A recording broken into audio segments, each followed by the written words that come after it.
We're here at Hartwick Pines. I believe they call it the Black Iron Day, which is a bunch of foragers and craftsmen and even archery type stuff. I just heard the whistle blow. I was hoping I'd get it on film, but I didn't. But this is an old sawmill here. Let's see. Ooh, what do we got going here? Basket weaving? Pine needle baskets. Ooh, I have never heard of that. No? No. Well, short red pine needles. Yeah. Pine. They're a little bit long. Okay. A little bit longer. These are longleaf. They come from South Carolina. These are Michigan. This is so cool. And you start out the center. It's a coil concept. Just keep moving, weaving it round and round and round till it gets to the size that you want. Yeah. And then once you want to go up the sides, you lay your needles up. Yeah. I got you. Up the side.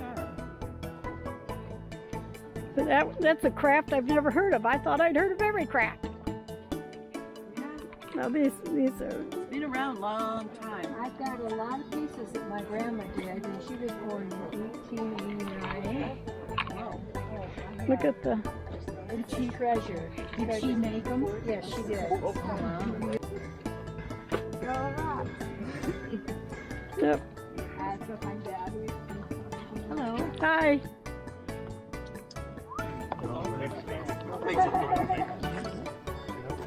Look, that guy's life size. People were pretty small back in the day.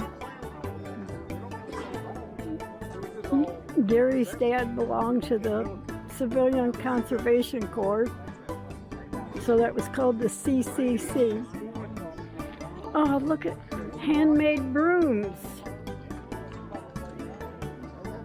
Can you imagine sweeping out your cabin floor with one of those?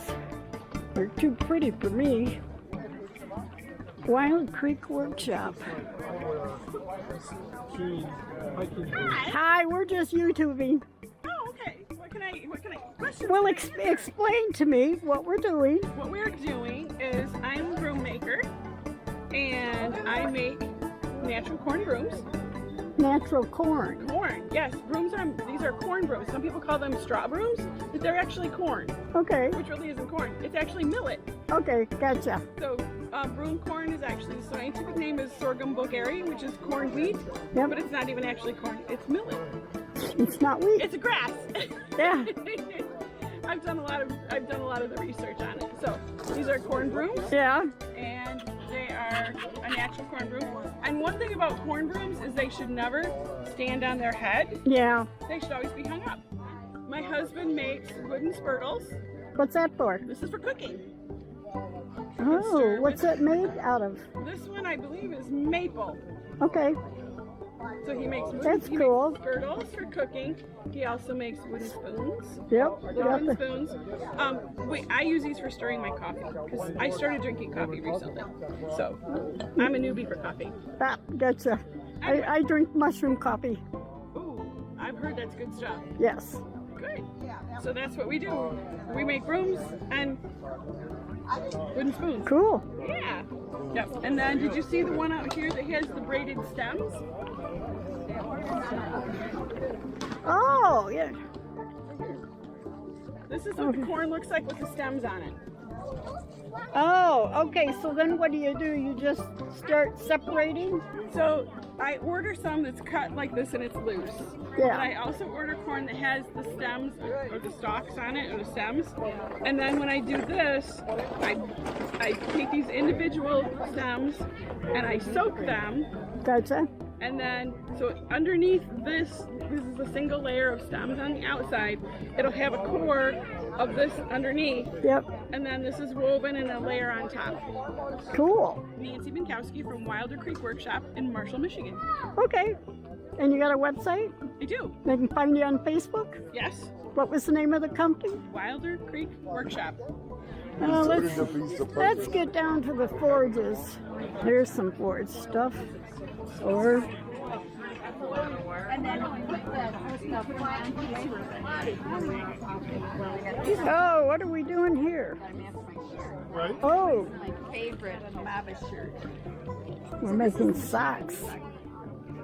Like the machine section of that. This is 120 years old. Wow. So what are we forging? Oh, I see. It's going to be a candlestick holder. Oh, So this is the starting of making the cup for the candlestick. Sit in. This is based off of a piece that's in the ROM, I don't know what ROM is. Royal Ontario Museum, Okay. and it is what they call a loom candle. And those were designed to hang on the frame of the looms so the girls could weave all that. But it's just a Yeah. beautiful little piece. Oh, puzzles.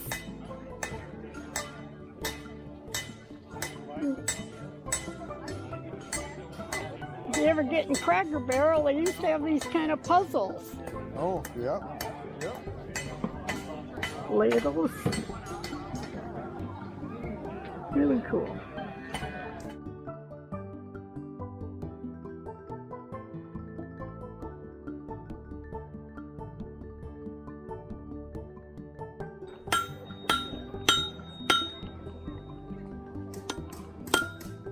So this looks like heavy duty stuff he's producing.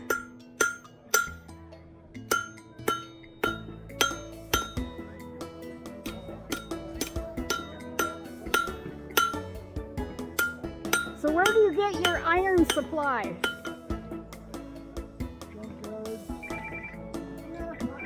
People cleaning out garages. Worst comes to worst, you can go to Elrose Field. Yeah, For a little over a buck a pound. Get- Scrap. get you some lawnmower blades or, right? They use lawnmower blades to make knives. Are the nappers here today?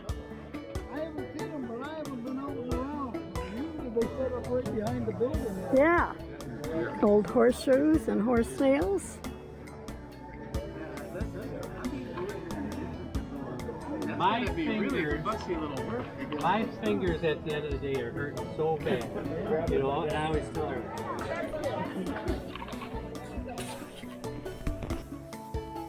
So we're at the Hartwick Pines Black Iron Days. I dropped Laura off over at the Logging Museum. And so then I've got to walk a path here back to that area, which is quite a ways. I'm not sure exactly how far it is. So it's a nice walk back here. Used to be the monarch pine was here, and it's struck by lightning, I guess. So it's now dead. So this is the chapel in the pines.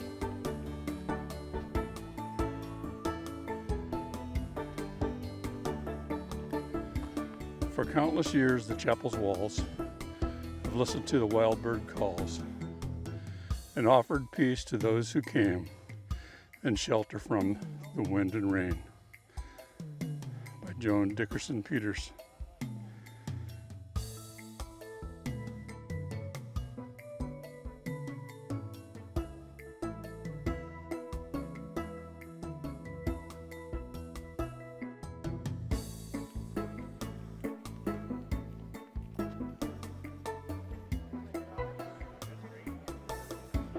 I expect her to be sitting down somewhere.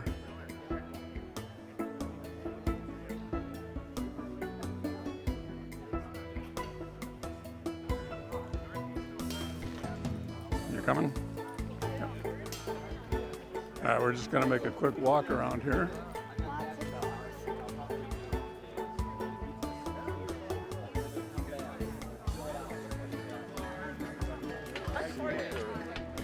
I wonder what we're doing over here.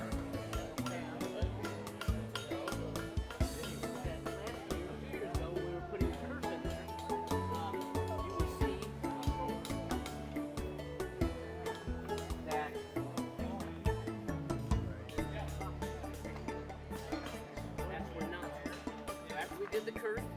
We had this end at the end. This thing at the end is called the tenon, and that's 7 by 3 inches, and that goes right into the axle. Because once again, there's no bolts and screws. And then right here where this tape is, not trying to keep this crap together. I gotta brace the bit, and I gotta drill a hole, and that's where the chain will go through to attach it to the big wheels as well.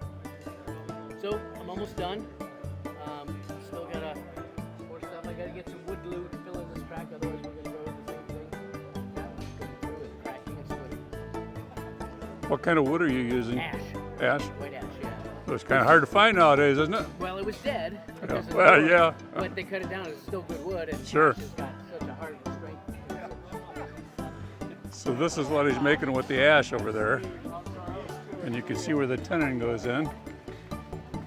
And then there's a chain on it that he was talking about. He pokes a hole through here. This has got bars on it. And then the chains pick the logs up like that. I think generally you'd be picking the log up, well, maybe you'd pick it up that way, a little different, so that you could, you might suspend it from here, or you just drag it, hold the front end up.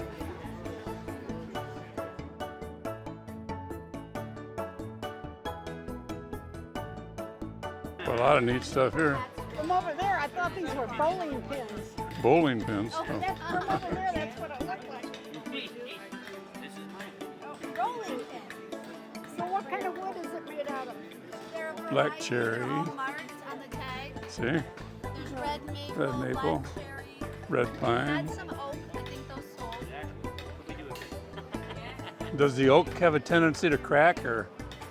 No, he makes sure his wood's very dry. He hasn't had that trouble.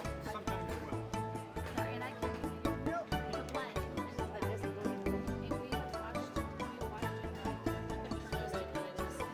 It represents a lot of hours right there. Oh, yes. Okay, I'm gonna go over by the sawmill.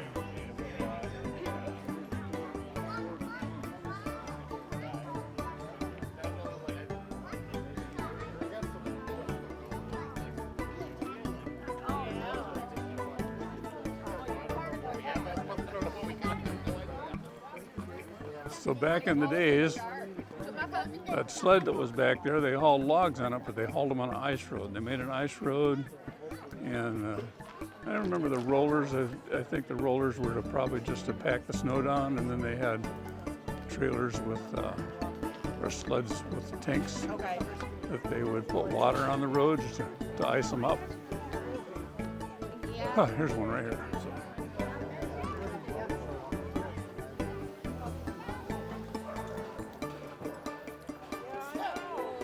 So they haul the water with this and dump it on the roads and make ice roads so they can move the logs easier. And they'd take them then to the rollways where they could roll the logs down into the river, and then they'd dam the rivers up into the spring. They'd break the dams and let the water go out and run the logs down.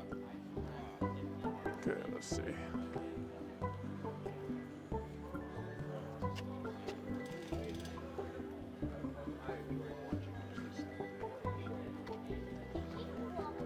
This way.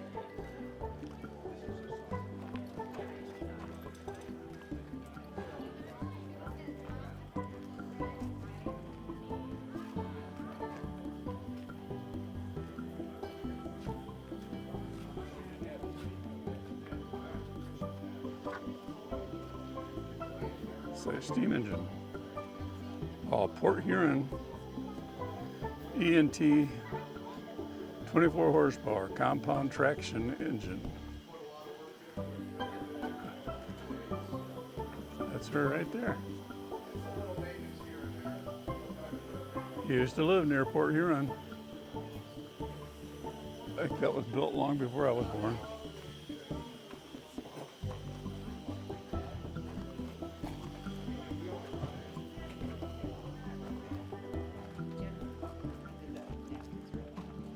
Oh, there's wood, looks nice.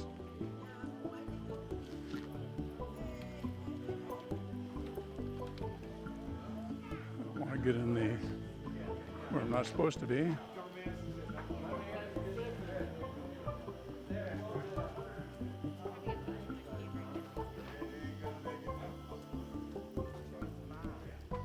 Okay, so Laura's walking back.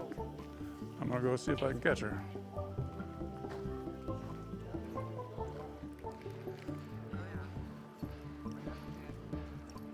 Hey, cool. Good.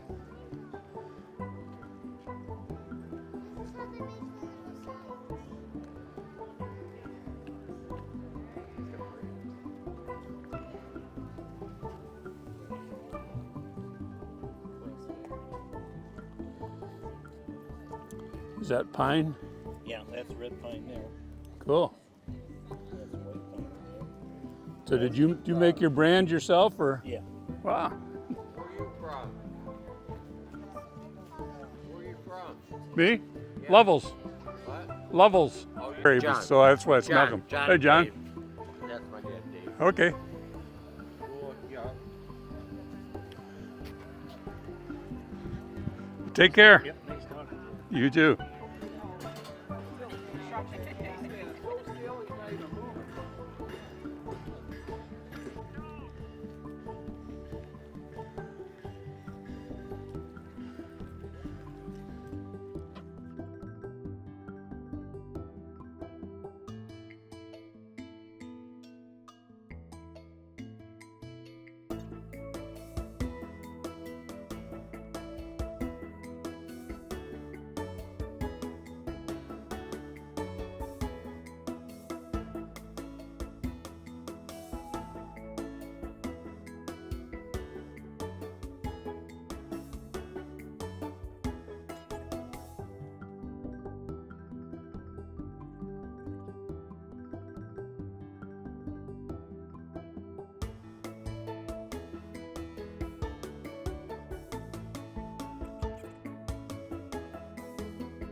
So I got Laura mic'd up now just in case we get something useful on our way out. So what did you think of the event?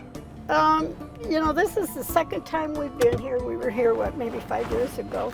And I saw new items being made that I didn't see the first time. I was really looking for the flint knappers, you know, where they make knives and use flint for the blade. So look at this here. Isn't that cool? Tractor. Cool. So here's the ranger station as you come in.